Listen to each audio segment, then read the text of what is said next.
Good evening, class. My name is Bryan East. I'm going to be going over the differences between the universal model of leadership versus, say, more like a democratic way of leadership.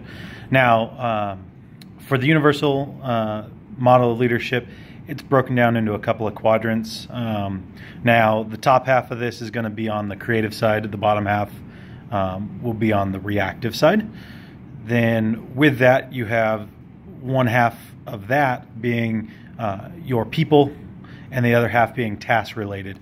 Now, what this does is you take an assessment that allows you to kind of determine and really look at a 360-degree view of yourself and know kind of what your strengths are, what your weaknesses are.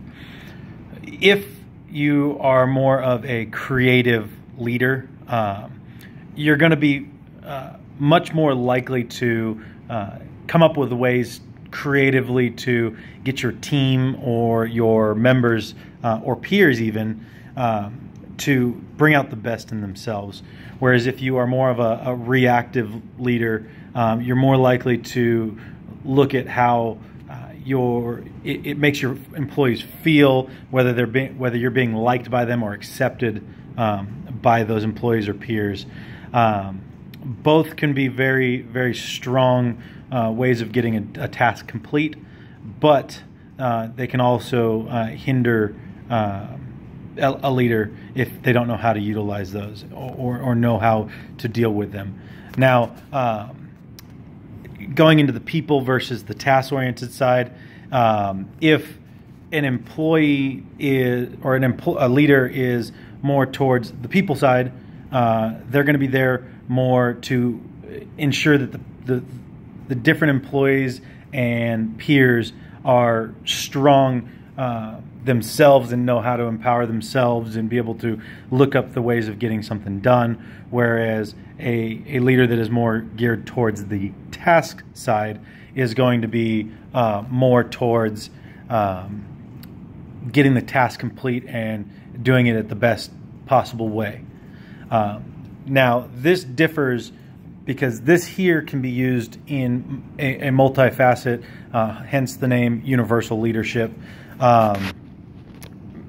versus going in the direction of, say, a democratic model of leadership. Now, when you go into a democratic model of leadership, you're really held to the actual employees and the customer or the stakeholders. It's not something where, as a leader, you have a lot of control unless you know how to utilize or manipulate the system to get you where you need to be. So you need to know what you're doing if you're going to be utilizing a more democratic style of leadership. All in all, I think definitely the universal style of leadership is the best way to go. It's just a real solid breakdown of employees. The other thing is when you go with a universal style of leadership, those leaders are more likely to be strong leaders, someone that is in a position for a longer lasting period of time.